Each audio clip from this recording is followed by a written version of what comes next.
Hello everyone, स्वागत है आप सभी का शारदा इंस्टीट्यूट की ऑनलाइन क्लासेस में। आज से हम आपको ऑनलाइन क्लासेस प्रोवाइड करने जा रहे हैं, जिसमें मैं आलोक सर आपको हिस्ट्री के बारे में कुछ बातें शेयर करा दूँगा। तो आज से आपकी हिस्ट्री की जो क्लास होगी वो मेरे थ्रू ही ली जाएगी। तो मैं आज आपको बता देता हूँ कि हिस्ट्री में हम पढ़ने क्या वाले हैं और किसके लिए पढ़ने वाले हैं। तो बेसिकली जो हम ये TGT और CTET और वगैरह में जो हम पढ़ाई करते हैं, तो इसमें जो हमारी हिस्ट्री है या हमारी ज्योग्राफी है या जो हमारी पॉलिटी है, इसमें जो जो चीज़ें आती हैं वो सभी हम जो इस वीडियो में मतलब इस लेक्चर सीरीज में कवर करेंगे। तो अगर तुम्हारी सबकी तरफ से ये रिस्पॉन्स अच्छा रहेगा तो मैं इस चीज़ को कंटिन्यू भी करूँगा। तो आज के दिन से मैं मतलब हिस्ट्री का टॉपिक स्टार्ट करने जा रहा हूँ, जिसमें मैं सबसे पहले तुम्हारा सबका कवर कराऊँगा अपना मेडिवल हिस्ट्री। इंडिया की बात करेंगे हम, इसमें वर्ल्ड हिस्ट्री की बात नहीं करेंगे। तो बेसिक सी बातें हैं कुछ जो हमारे बेसिक से एग्जाम लाइक CTET में हेल्पफुल है, DSSB में हेल्पफुल है, जो बेसिकली सोशल साइंस की तैयारी कर रहे हैं। और मैं बिल्कुल बेसिक से बताऊंगा, सारी डीप नॉलेज दूंगा हर एक चीज़ के बारे में। तो ज़्यादा टाइम वेस्ट ना करते हुए हम अपनी क्लास स्टार्ट करते हैं, जिसमें मैं बताता हूँ हम अपने हिस्ट्री को बेसिकली इंडियन हिस्ट्री को 3 हिस्सों में बांटते हैं। एक एंसेंट हिस्ट्री, एक मेडिवल हिस्ट्री और एक मॉडर्न हिस्ट्री। तो हम जो है ancient history, medieval history and modern history में से सबसे पहले हम जो है अपना मेडिवल हिस्ट्री पढ़ेंगे। वैसे बेसिकली बताओ तो मॉडर्न हिस्ट्री मुझे सबसे ज़्यादा इंटरेस्टिंग लगती है, आज से तुम्हें भी लगेगी। लेकिन मेडिवल हिस्ट्री भी जो है हमारी वो कम इंटरेस्टिंग नहीं है, वो भी बहुत ज़्यादा इंटरेस्टिंग है। तो मॉडर्न हिस्ट्री के बारे में बाद में बात करेंगे, हम पहले मेडिवल हिस्ट्री के बारे में बात करते हैं। तो मेडिवल हिस्ट्री जो है हमारी, वो अगर हम बात करें मेडिवल हिस्ट्री, अगर हिंदी में बताऊं तो भाई प्राचीन भारत, मध्यकालीन भारत और आधुनिक भारत। तो हम मध्यकालीन भारत की अगर बात करें तो मध्यकालीन भारत को हमने 2 हिस्सों में बांटा है। वो है द अर्ली मेडिवल पीरियड, यानी कि वो 6th सेंचुरी से लेके 13th सेंचुरी तक रहा है, ईसा पूर्व की बात कर रहे हैं हम। और उसके बाद जो दूसरे हिस्से में बटा है वो बटा है लेट मेडिवल पीरियड, यानी कि 13th सेंचुरी से लेके 14th सेंचुरी तक, लगभग 1526 में। उसके बाद हमारे जो है मेडिवल हिस्ट्री यानी कि मध्यकालीन भारत का अंत हो जाता है। और वो अंत जो होता है वो मुगल एम्पायर के खत्म होने के साथ ही खत्म हो जाता है। उसके बाद हमारा जो है आधुनिक भारत यानी कि मॉडर्न हिस्ट्री शुरू हो जाती है। तो हम बात करते हैं अपने मध्यकालीन इतिहास की। तो मध्यकालीन इतिहास में भी बहुत कुछ है, लेकिन मैं तुम्हें जो है एग्जाम के पॉइंट ऑफ व्यू से वहां से शुरू कराऊंगा जहां से ज्यादा महत्वपूर्ण होता है। तो वो चीज है हमारा दिल्ली सल्तनत एक काफी इंपॉर्टेंट टॉपिक है, लेकिन दिल्ली सल्तनत के साथ साथ और भी काफी चीजें हैं इसमें जो मेरे को बतानी जरूरी है, क्योंकि हम दिल्ली सल्तनत की जनरली शुरुआत करते हैं कुतुबुद्दीन ऐबक से। लेकिन मैं तुम्हें बताना चाहूंगा कि कुतुबुद्दीन ऐबक आया कहाँ से, उसे कौन लेकर आया, कैसे लेकर आया। तो उसके लिए चलो हम क्लास को शुरू करते हैं। तो उसमें मोहम्मद ऑफ गौर, मतलब गौर एक जगह का नाम है जहां पर जो है मोहम्मद था, मोहम्मद गौरी। तो ये इसका नाम था हमारा मुइज़-उद-दीन मोहम्मद गौरी। तो मुइज़-उद-दीन मोहम्मद गौरी जो था ये हमारा गौर का शासक था और 12वीं शताब्दी में अफगान का सेनापति बना था। और 1202 में गौरी साम्राज्य का क्या ये बन गया, शासक बन गया, यानी कि गौरी साम्राज्य का मोहम्मद गौरी जो था वो शासक बन गया। अब बात समझना, मोहम्मद गौरी के बारे में क्यों बता रहा हूँ, क्योंकि मोहम्मद गौरी ही वो इंसान था जो भारत में दिल्ली सल्तनत पर बैठने वाले सबसे पहले शासक कुतुबुद्दीन ऐबक को लेकर आया था। तो भाई कुतुबुद्दीन ऐबक को जो लेकर आया था, एटलीस्ट हमें उसके बारे में जानना जरूरी है। तो हम बात करते हैं मोहम्मद गौरी की। मैंने तुम्हें बता दिया मोहम्मद गौरी आया कहां से था, वो अफगानी था और गौरी साम्राज्य का शासक था। और उसने जो भारत पर पहला आक्रमण किया था, मोहम्मद गौरी की बात कर रहे हैं, तो उसने जो भारत पर पहला आक्रमण किया था वो मुल्तान पर किया था। उसके बाद उसने पाटन, एक जगह का नाम है जो गुजरात में है, वहां का शासक था भीम सेकंड। तो भीम सेकंड पर जब मोहम्मद गौरी ने आक्रमण किया तो मोहम्मद गौरी बहुत बुरी तरीके से हार गया। तो मैंने बताया पहला आक्रमण मुल्तान पर किया था, ये एग्जाम में पूछा जाता है। उसके बाद भीम द्वितीय मतलब भीम सेकंड पर जब ये आक्रमण हुआ तो भीम सेकंड ने भी मोहम्मद गौरी को बहुत बुरी तरीके से हरा दिया। तो मोहम्मद गौरी की एक तो वैसे भी कोई इज्जत थी नहीं, बेचारा 2 बार भारत से हार चुका था, तो तीसरी बार लड़ने की हिम्मत नहीं थी। लेकिन उसकी हिम्मत थी कि उसने तीसरी बार फिर भी युद्ध किया और बेशर्मों की तरफ वो तीसरे युद्ध में भी हार गया। देखो कैसे भाई हुआ क्या कि तराइन एक जगह है, याद रखना। तराइन का बैटल बड़ा ही इंपॉर्टेंट है क्योंकि तराइन में मोहम्मद गौरी के दो वॉर होते हैं, दो लड़ाइयाँ होती हैं। अब वो जो मोहम्मद गौरी दो लड़ाइयाँ लड़ता है उनमें से पहली लड़ाई तो मोहम्मद गौरी हार जाता है और दूसरी लड़ाई जो होती है वो मोहम्मद गौरी जीत जाता है। अब जो मोहम्मद गौरी लड़ाई हारा था वो भी पृथ्वीराज चौहान से ही हारा था और जीता था वो भी पृथ्वीराज चौहान से ही जीता था। तो हम बात करते हैं बैटल ऑफ तराइन प्रथम और बैटल ऑफ तराइन द्वितीय, यानी कि फर्स्ट बैटल ऑफ तराइन और सेकंड बैटल ऑफ तराइन की बात करते हैं।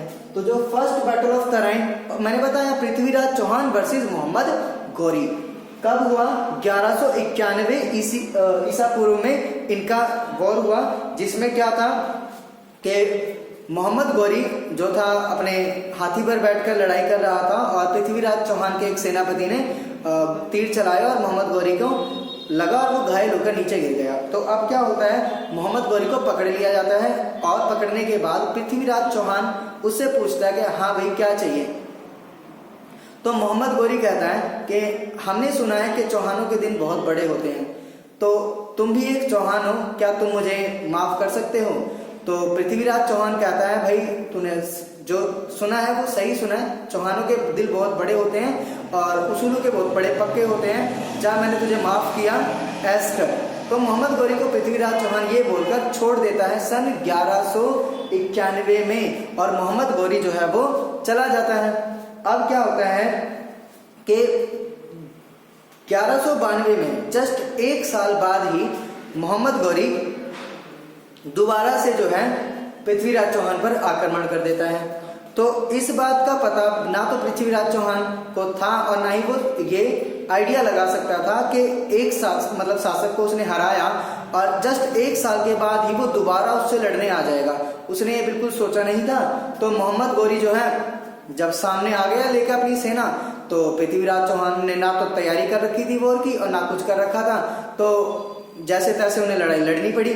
तो ऐसे में क्या होता है, पता चलता है कि मोहम्मद गौरी का जो सेनापति था वो पृथ्वीराज चौहान के पास आता और बोलता है कि मोहम्मद गौरी तुम्हारे साथ संधि करना चाहते हैं, अलायंस करना चाहते हैं, जिसमें वो कोई वॉर नहीं करना चाहते, वो सिर्फ तुम्हारे साथ संधि करके तुम्हारे राज्य पर कब्जा तो नहीं, खैर हिस्सा लेना चाहते हैं और तुम्हारे साथ दोस्ती का हाथ बढ़ाना चाहते हैं। तो पृथ्वीराज चौहान कहता है भाई ठीक है, बहुत अच्छी बात है, हम तो तैयार हैं इस चीज के लिए। तो होता क्या है कि एक तरफ पृथ्वीराज चौहान की सेना ये सोचकर बेखौफ होकर सो रही होती है कि भाई अब तो कोई युद्ध होना नहीं है, अपने अपने घर जाएंगे। तो होता क्या है, जो मोहम्मद गौरी की सेना होती है वो अटैक कर देती है पृथ्वीराज चौहान की सेना पर, सोती हुई सेना पर, और उस सेना को पता भी नहीं होता कि भाई क्या होना है क्या नहीं। अचानक से भगदड़ मच जाती है और सारे जो सैनिक होते हैं वो तितर बितर हो जाते हैं, जिससे क्या होता है पृथ्वीराज चौहान की हार हो जाती है इस वॉर में। और ये वॉर जस्ट एक साल बाद ही हुआ था, जो मोहम्मद गौरी ने किया था आक्रमण पृथ्वीराज चौहान पर। इसी युद्ध को बैटल ऑफ तराइन द्वितीय कहा जाता है, जो जस्ट एक साल बाद 1192 में हुआ था। अब क्या है चेंज समझना, मोहम्मद गौरी ने पृथ्वीराज चौहान को पकड़ लिया है और वो पकड़कर अपने साम्राज्य ले आता है। किसको? पृथ्वीराज चौहान को। अब यहाँ पर दो बातें होती है, कुछ इतिहासकारों का कहना है कि मोहम्मद गौरी पृथ्वीराज चौहान को अपने साम्राज्य लेकर आया था, और कुछ का कहना है कि मोहम्मद गौरी लेकर नहीं आया था। पृथ्वीराज चौहान की जो मौत हुई थी, मतलब वो वैसे ही हुई थी नॉर्मल, जैसे सभी की होती है। लेकिन दो इतिहासकारों का अलग अलग कहना है, जिनमें से एक की बात बताऊं तो चंद्रबरदई नाम का एक कवि था, और वो पृथ्वीराज चौहान का काफी पक्का दोस्त भी था, जो उसके राज दरबार में कविताएं करता था। तो मैं चंद्रबरदई के हिसाब से तुम्हें बताऊंगा कि पृथ्वीराज चौहान और मोहम्मद गौरी की मौत कैसे होती है। इसको चंद्रबरदई ने पृथ्वीराज चौहान रासों में लिखा हुआ है, जो एक किताब का नाम है। तो इसमें क्या होता है, एक कहानी है जो हमने कभी बचपन में भी सुनी होगी कि पृथ्वीराज चौहान को जब मोहम्मद गौरी अपने साम्राज्य लेकर आता है, तो वहां पर क्या होता है, गौरी साम्राज्य में था वो, वहां पर क्या होता है कि वो पृथ्वीराज चौहान जंजीरों में बंधा हुआ है और एकदम ऐसे मुंह उठाए खड़ा है बिल्कुल सीना ताने।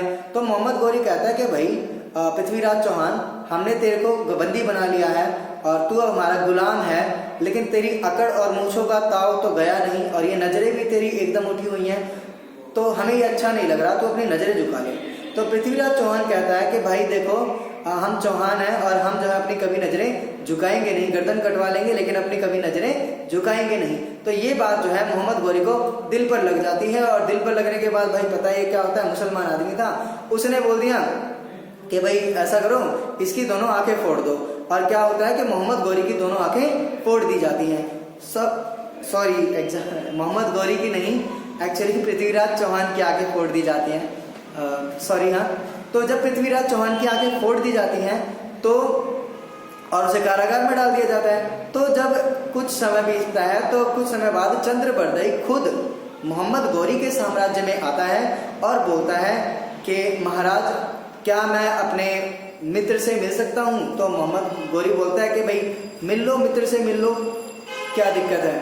तो वो मित्र से मिलने जाता है पृथ्वीराज चौहान से, तो बातें करते हैं कि भाई पृथ्वीराज चौहान अब क्या होगा, तुम तो बंदी बन चुके हो और वहाँ पर भी जो है अपने तराइन में, मतलब जहाँ पर अपना शासन था वहाँ पर मोहम्मद गौरी ने अपना शासन कर लिया है, तो अब तो बहुत बुरी हालत है। लेकिन यहाँ पर चंद्रबरदई एक प्लान के साथ आया था और वो प्लान ये था कि कैसे ना कैसे करके हमें यहाँ से निकलना है या फिर यहाँ से मोहम्मद गौरी से अपना हार का बदला लेना है। तो वो क्या करता है कि पृथ्वीराज चौहान के साथ चंद्रबरदई एक प्लान बनाता है और उस प्लान में कहता है कि मैं तुम्हारी जो एक शब्द भेदी बाण की जो कला है इसके बारे में मोहम्मद गौरी को बताऊंगा और मोहम्मद गौरी से कहूंगा कि तुम एक इस तरीके का कंपटीशन आयोजित करो जिसमें तीर चलाने की प्रतियोगिता हो।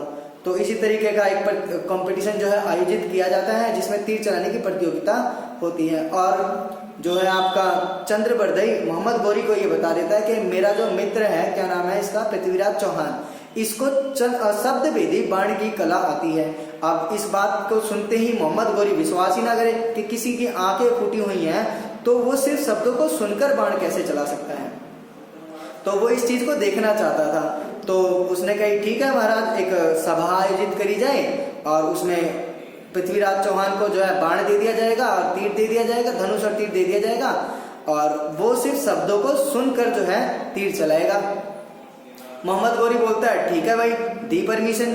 तो होता क्या है कि अब एक सिचुएशन एज्यूम करते हैं कि भाई यहाँ पर मोहम्मद गौरी खड़ा है और नीचे जो है पृथ्वीराज चौहान है, उसकी दोनों आंखें फूटी हुई हैं और उसको तीर और धनुष दे रखा है और दूसरी तरफ जो है चंद्रबरदई खड़ा है। तो चंद्रबरदई क्या करता है, चंद्रबरदई करता है कि उसको पहले ही बोल देता है वो पृथ्वीराज चौहान को कि भाई मैं तेरे को पता बता दूंगा मैं तेरे को पता बता दूंगा मोहम्मद गौरी का कि मोहम्मद गौरी कहाँ बैठा है और उसी के हिसाब से तू अपने दिमाग में कैलकुलेट कर लियो और जैसे ही मोहम्मद गौरी मुंह से शब्द निकाले तू तीर चला दियो।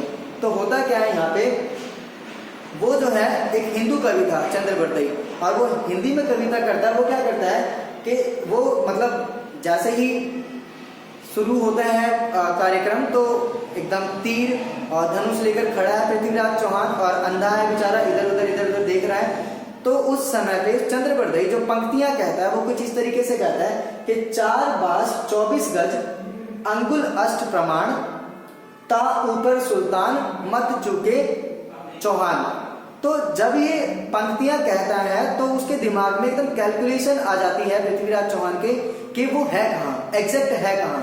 और फिर वो जैसे ही मोहम्मद गौरी बोलता है तीर चलाओ, पृथ्वीराज चौहान तीर चलाता है और छोड़ देता है और सीधा जाके मोहम्मद गौरी के गर्दन पर लगता है और मोहम्मद गौरी खत्म हो जाता है। मोहम्मद गौरी के खत्म होने के बाद चंद्रबरदई क्या करता है, अपने आप को भी कटार घोंप के मार लेता है और पृथ्वीराज चौहान को भी मार देता है और इस तरीके से तीनों की कहानी खत्म हो जाती है और हम बोलते हैं कि मोहम्मद गौरी का अंत हो जाता है। तो ये चंद्रबरदई के हिसाब से पृथ्वीराज चौहान रासों में लिखी हुई बात है जो बताती है कि बैटल ऑफ तराइन के बाद किस तरीके से मोहम्मद गौरी, चंद्रबरदई और पृथ्वीराज चौहान का अंत हो गया। लेकिन कुछ इतिहासकार कहते हैं कि भाई जो अपना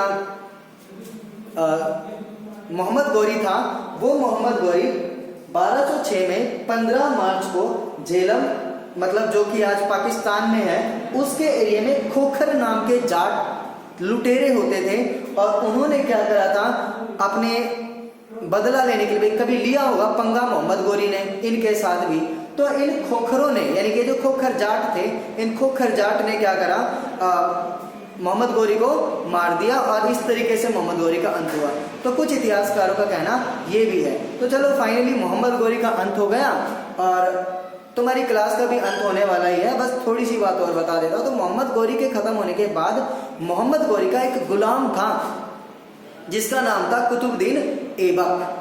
अब वो गुलाम के बारे में मैं बहुत डीपली तुम्हें बता दूंगा, काफी इंटरेस्टिंग था, लेकिन अभी सिर्फ यही समझो कि मोहम्मद गोरी का एक गुलाम था जिसका नाम था कुतुबुद्दीन ऐबक और मोहम्मद गोरी के बनने के बाद वो दिल्ली का पहला शासक बना था।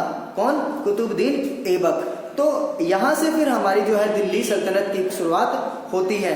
तो मैंने तुम्हें थोड़ा सा बैकग्राउंड दिया है, एक फ्लैशबैक में जाके जो मैं स्टोरी चलाऊंगा अपनी दिल्ली सल्तनत की, उसके बारे में बताया है कि यहाँ पर बैठने वाला जो पहला शासक था कुतुबुद्दीन ऐबक, वो कुतुबुद्दीन ऐबक बेसिकली आया कहाँ से? वो स्लेव था मोहम्मद गोरी का, और मोहम्मद गोरी कौन था उसके बारे में मैंने तुम्हें बता दिया है। तो अब हम बात करते हैं दिल्ली सल्तनत के सभी शासकों का नाम कैसे याद किया जाए। देखो भाई इतने सारे नाम हैं, कब से कब तक शासन किया, तो पहले बता दे कुतुबुद्दीन ऐबक ने जिस दिन राजगद्दी संभाली, दिल्ली की सत्ता संभाली, उस सन का नाम था 1206 ईसा पूर्व, 1206 में उसने जो है राजगद्दी संभाली। अब भाई उसके खत्म होने के बाद ही ये सब मैटर खत्म हो गया था, किसके? पृथ्वी मोहम्मद गोरी के बाद। तो अब बात करते हैं हम कुतुबुद्दीन ऐबक की। तो कुतुबुद्दीन ऐबक से जो है दिल्ली सल्तनत की शुरुआत होती है, जिसमें तुम्हें एक निमोनिक मैं बता देता हूँ भाई, गुल खिलाएगा तो शायद लोधी मिले। ये बात रट लेना कि गुल खिलाएगा तो शायद लोधी मिले। कोई महान टीचर ही है जिसने इस चीज के बारे में बताया कि निमोनिक किस तरीके से बनता है, वही मैं तुम्हें बता रहा हूँ कि गुल खिलाएगा तो शायद लोधी मिले, यानी कि जी से गुलाम वंश, के से खिलजी वंश, टी से तुगलक वंश, एस से सैयद वंश, एल से लोधी वंश और एम से मुगल साम्राज्य। तो इस तरीके से हम इस पूरी दिल्ली सल्तनत के राजाओं का नाम याद रखेंगे और जो है इन्हीं राजाओं के बारे में पढ़ के हम दिल्ली सल्तनत को खत्म करेंगे, जो करीब करीब 13वीं सेंचुरी से लेके 1526 तक की कहानी को बताएगा। तो भाई ये मेरी फर्स्ट वीडियो थी, हो सकती है थोड़ी गलतियां रही हो तो उसके लिए सॉरी, लेकिन जैसे जैसे मैं तुम्हारे लिए वीडियोस बनाता जाऊंगा, तुम्हारे लिए क्लासेस देता जाऊंगा, आई होप कि मेरे में भी इंप्रूवमेंट आएगी और मेरी बिगिनिंग को तुम एक्सेप्ट करोगे। Thank you so much. Like, share and subscribe.